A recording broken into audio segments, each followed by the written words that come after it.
Hey guys, welcome back to another episode of Badly Designed Abilities. It's been a minute since we made one and I still have a few more abilities to go over, but unlike the previous episode which focused on an archetype of abilities, this one doesn't really have any format to it. I just kinda went through 6 I want to talk about and we'll just go from there. If you're joining me for the first time, I definitely recommend you watch my episodes 1 through 5 after you do this one, although it's not required to watch them beforehand. Seeing as it's been a while, I want to refresh everyone's memory on the basis of this series. Badly Designed Abilities zeroes in more on the concept and application of an ability, less so the parameters behind it like damage, cooldown, etc., as that can always increase or decrease. It also takes into account the overall experience of the champion who owns the ability and the experiences other champions have when playing against it. An ability can be badly designed either because it has unsatisfying or underwhelming impact even when used correctly, or it can be badly designed due to resulting in toxic or degenerate gameplay, or a mixture of both.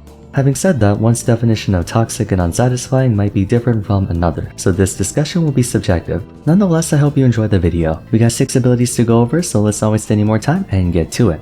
Before we talk about things that are poorly designed, I want to talk about something that's well designed, our sponsor for today, Chi. Chi is a one-stop shop where you can find the perfect duo partner for you, whether you want to have a skillful player to help your odds in solo queue, a group of players you want to squad up with in flex, someone to vibe with an ARAM and arena partner, or see if you have the wrist to make up for being pissed slow by duoing with the gamer girl. On a more serious note, as stated earlier, the season has reset once again, and like with any season, the primary concern on everyone's mind is how they start, because I speak from experience when I say that how you start can make all the difference between being hard stuck and MMR screwed, or winners queuing your way to whatever elo you're aiming for in a matter of a dozen games at most. It's for that reason I recommend Tappin to start out by ensuring that at least one of your 4 teammates have more than 2 brain cells. Feel free to use my link on screen or in the description below and let me know how your climb is going so far. Thanks again to Tappin for sponsoring the video, but for now, let's get back on topic. Longtime viewers of mine should already be acquainted with my thoughts on Sion and how I feel like he's a well-designed champion who happens to accidentally be played in a very degenerate way by exploiting in-game mechanics and systems. All of that has to do with his passive, Glory in Death. The premise of Sion is that he was designed to be a hybrid between a Vanguard tank and a Juggernaut, a beefy meat shield with incredible engage, massive area coverage and crowd control who could soak up damage while also dealing a fair bit himself. In addition to the monstrous base damage of Decimating Smash, what made him so intimidating to deal with was Glory in Death, wherein upon dying, he would reanimate back to full health and be allowed to move and attack enemies once again.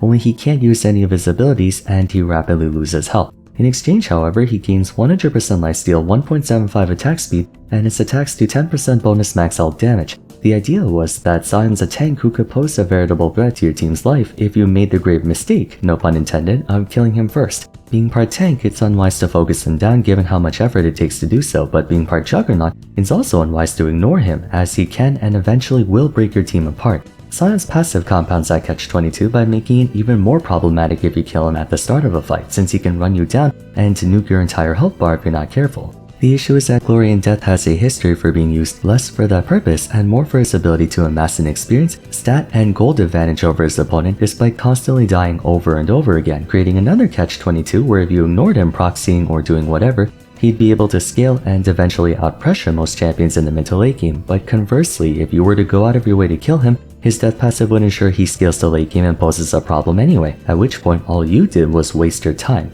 Glory in Death was so problematic that the balance team had to, on multiple occasions, apply nerfs targeted specifically at inting Sion ranging from less damage to towers, less gold bounty generation, longer death timers, and so on because Almighty Boss was out here screwing everyone over non-stop. It's not that Sion's passive is a badly designed ability in a vacuum per se, I actually think it's a cool concept, but it became a badly designed ability in light of how it was abused when paired in conjunction with the infinite scaling from Soul Furnace and various other systems within the game itself. Speaking of an ability that on its own isn't all that offensive but contextually ends up being a problem, we have Naafiri's Q, Darkened Daggers. Naafiri as a champion suffers from an identity issue, or more specifically lack thereof. She was marketed to us as an AD assassin with a playstyle centered around rushing down enemies and overwhelming them through sheer numbers, much like how a pack of wolves go after their prey together to corner and then eventually take them down. But with their very telegraphed engage and lack of tools for conventional evasion, Naafiri gives out the impression of a diver like Xinjiao and Jarvan more than she does an AD assassin like Qiyana and Talon. Then there's her Q, Darkened Daggers. Simply put, it's a projectile that damages all enemies hit and applies damage over time afterwards. She can cast it twice per instance of Q, and if the second one connects onto a target that was struck by the first, they take the first dot up front and then bonus damage based on the target's missing health, while also healing her if it was a champion or monster, The premise is not too dissimilar from Zen wanting to land 2 or more shootagaths, only you just have to throw one then throw another. There's nothing wrong with giving an AD assassin a projectile. Qiyana's empowered Qs have a decent amount of range, Zed of course has his shootagaths, and Talon has Rake. What makes Darkened Daggers a problem is how uncharacteristic it is to have on an assassin, as it's less of a DPS tool and more of a neutral one. Attacks like Qiyana's Q, Talon's W, and Zed's Q are predicated on kill pressure first and wave clear/poke second. Naafiri's Q is the inverse. While Darkened Daggers condenses the bleed into upfront damage if you land 2 on the same target, being a penetrating projectile that loses no damage on subsequent hits, split across 2 missiles, and even offering a heal for Naafiri, it's much more suited for lane harass and poking, slowly chipping away at her targets, especially when you account for her Q sending her dogs at the target, like how Yorick's Morning Mist does the same for ghouls. My problem with Naafiri's Q is that it clashes with the rest of her kit and makes it hard to tell what her best playstyle is. I understand she needs it, otherwise her lane presence would be non-existent, but that's mostly because the rest of her kit sucks at doing assassin things. You can learn more about my thoughts on her design in my Why No One Plays episode on her if you'd like to. But to wrap up here, I think Darkened Daggers is badly designed as a result of being more neutral and poke favored than actual assassination. I suppose if we're discussing Darkened champions, we should bring up a certain edgelord, Mr. Aatrox. I have voiced many praises on Aatrox's VGU. Despite old Aatrox being the first champion I ever mained, I do admit he had a terribly thought out kit. They did fix it before reworking him, but objectively speaking, new Aatrox is so much better for the game. He's a strong, skill expressive, and fair champion most of the time. Not many people think he's that big of a problem, and whenever he is, it's usually justified and or earned. But there's one ability in his kit that was a frequent target for complaints, not for being overpowered, not for being out of place, not even for being a nuisance, quite the opposite, for being one of the most underwhelming and broken abilities throughout all of League's 800-something abilities. By broken, I mean literally broken, it flat out doesn't work sometimes. The funny thing is, it's actually a decently thought out concept that plays nicely into the rest of Aatrox's kit. A projectile chain that if it hits a champion or monster creates a tether between them and the ground for 1.5 seconds. If the target doesn't escape the trapezoidal area within that time frame, they get yanked back into the center. The clever part is that the slow by itself is insufficient at pulling any enemy champion back towards the center, especially once they get tier 2 boots. But if you land one sweet spot Q on them, the quarter-second knockup is generally enough time for them to be sucked back in, making landing your other Qs, namely your third one, much easier. Here's the issue. Infernal Chains not only does basically no damage, meaning its only value comes from the pull, but with the rapid mobility and tempo creep we have in the game, even if you land one Q, they can still escape tether range. Additionally, W is intended to be harder to escape the tether from when running away from Aatrox. Stepping to the side or running towards him makes it practically useless. Then there are tons of times where it looks like it should pull enemies, but it doesn't even when half of their body is still clearly in range. This thing just sucks. I feel like Aatrox mains would much rather have the old Blaze of Torment applying a stronger slow than Infernal Chains, myself included. I don't like this ability. At the very least, Jin's traps can be placed around ahead of time and set up for his W, so it's fine if enemies can walk away from it before it explodes. But Aatrox's W doesn't even help him land Qs more easily. Sometimes it makes it even worse when you land W, then Q1 hits, and then you try to Q2 them but they get pulled closer to you and miss the sweet spot. From a UX point of view, this ability is a total scam. I understand why they can't make it guaranteed, because if they did he would be overpowered, but honestly anything would have been better than this.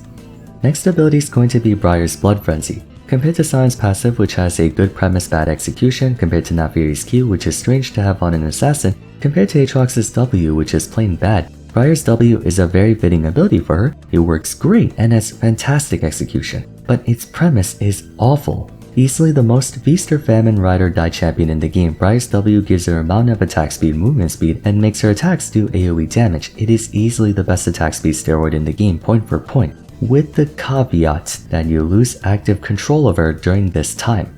Briar will automatically chase after nearby enemies and attempt to rip them apart or die trying. You can lock onto a specific champion with Head Rush, but outside of that you basically just have to pray you kill your target before they kill you, and also hope you don't get dragged into an unfavorable position during that 5-second window. That's the issue with this ability. Briar records the second highest deaths of any champion except Karthus, the guy who basically wants to die first in teamfights to wreak havoc. Only difference is that most of Briar's deaths are not intentional, or even good, but there's nothing she can do about it most of the time. Chilling Scream's the only way to cancel Blood Frenzy, outside of, jumping over a wall with Q to lose nearby targets, but once you exhaust her E, if you cast W or ultimate, you're completely at the mercy of the enemy team. Chilling Scream has a longer cooldown than Blood Frenzy too. Next to Cled with ultimate, she's the only champion who cannot escape a bad engage, not because the player doesn't want to, but because the champion doesn't let you.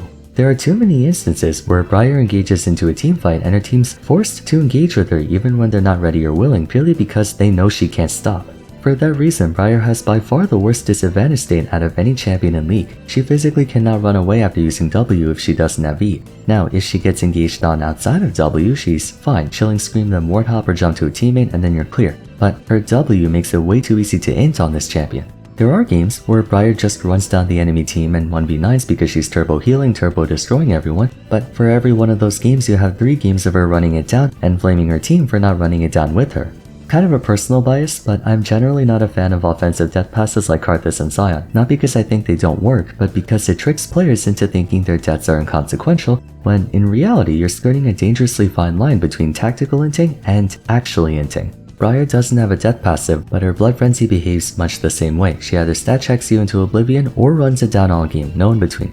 Unsurprisingly, her play rate tanks the higher up you go because losing control is the worst thing to do if you're trying to climb. Those who do still play her found a way to master that playstyle and carefully choose when to engage. Don't get me wrong though, it's a fantastic ability from a gimmick perspective and her kit is well designed around that gimmick. If it were like Super Smash Bros with items turned on, I would main Briar 100%. Second to last ability will be Garen's ultimate, Demacian Justice. I think we all understand the problem with this one. Garen's ultimate's a point-and-click 400 range attack that deals true damage on the target champion, a very straightforward ability and not the only one of its kind. We have other point-and-click nukes like Darius' ultimate and cho'gath ultimate, but why is this one such an issue? For one very simple reason, lack of counterplay. Unanimously regarded as a stat checker by the community, Garen's one of those champions who always presents a threat to your team regardless of how far behind he is because of his ultimate. Of the 3 point-and-click true damages, Demacian Justice is the only one that does percent health damage. From just the missing health part alone, Garen's ultimate insta-kills anyone below a quarter HP regardless of health, effectively behaving as a portable Elder Dragon execute. It's even more punishing against squishy targets who practically vaporize at about 40% health or more, since Garen can usually do anywhere between 900 to 1000 damage against a 2k health enemy champion. Being point and click, when he begins to cast the ult, you cannot do anything to avoid it. The only way to protect yourself from Demacian Justice is through shields. Exhaust doesn't work, armor doesn't work, bonus health doesn't work, nothing else works. The number one way to deal with Cho'gath's ultimate is by building health. The number one way to deal with Darius' ultimate is by not letting him stack up. But Garen's ultimate flat out has no form of counterplay besides get the hell away from him if you're anywhere below a certain amount. In teamfights though, that's easier said than done, as Garen can cleanse himself of any slows, mitigate crowd control with his W, and he often takes Stride Breaker, making him deceptively fast for a Juggernaut. Worse yet, if he takes Phase Rush, you have practically no chance of running away from him. Taking on Garen in lane can also be a hassle since you have to basically account for having 25% less max health against him. Some champions have ways to deal with his ultimate like Pantheon and Fiora, but if they get silenced beforehand it doesn't matter, and Garen can always just bait it out. His ultimate was balanced a long time ago because it used to deal magic damage, but now that it's percent health true damage, it's as fundamentally flawed as Fiora's dual stance. I said this before and I'll say it again. On-demand instant max health true damage will never be acceptable in League. Bane Silver Bolts is the farthest they should have gone with that concept. Literally, the only reason Garen's not complete garbage in high elo is because of this ultimate. You have to respect him no matter what, and apart from a Lulu or Ivern or any other shielder, there's nothing you can do against Demacian Justice. Last one is gonna be a quick one, but I want to briefly mention Cho'gath's passive, Carnivore. Killing enemies restores a portion of health and mana. Rudimentary but functionally applicable, makes it so as long as he has something to last hit, he can stay in lane and keep his health and mana top nicely. Why is it a badly designed ability? Simple, it becomes useless by level 6.